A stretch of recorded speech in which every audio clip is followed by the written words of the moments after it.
প্রায় 20 মিনিট লাইনে থাকার পর এখন আমরা ভেতরের দিকটায় যাচ্ছি। আর ভেতরের দিকটায় গিয়ে তো আমার ভীষণ ভালো লাগছে। বাইরেরটা যেমন সুন্দর, ভিতরেরটাও কিন্তু তার থেকে বেশি সুন্দর লাগছে। এখন আমরা আস্তে আস্তে এগিয়ে যাচ্ছি ভিতরের দিকটায়। আর ভিতরের দিকটায় এসে ভীষণ ভালো লাগলো, কারণ এখানে আছে কুলারের হাওয়া। অনেকক্ষণ ধরে ভিড়ের মাঝে দাঁড়িয়ে তারপর প্যান্ডেলের ভিতরে ঢুকতেই এত সুন্দর কুলারের হাওয়া। লাইনে দাঁড়িয়ে থাকতে থাকতে এত ঘেমে গেছি। যাই হোক, এখানে এসে একটু হাওয়া পেলাম, ভালো লাগলো মনটা। আর এই কাজটা কিন্তু ভীষণ ভালো করছে, তাই না বলো?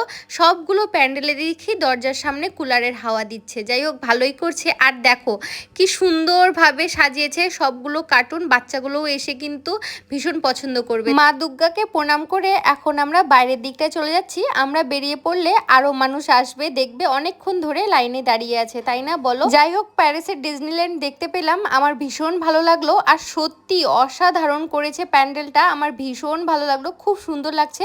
শুধু একটা জিনিসের জন্য আমার বিরক্ত ফিল হয়েছে, সেটা হচ্ছে ভিতরে ঢোকার সাথে সাথে একজন ভাই এসে কানের সামনে এত জোরে বাঁশি বাজিয়েছে, সে ওখানকার ভলেন্টিয়ার। যাই হোক, ভুল করে হয়তো বাজিয়ে দিয়েছে। তারপর আমরা একটু মেলাতে আসলাম। মেলাটায় ঘোরাঘুরি করার পর এত ঘেমে গেছি আর ভীষণ জল খেতে ইচ্ছা করছিল, তাই রিকু একটা দোকান থেকে ঠান্ডা জল এনে দিল।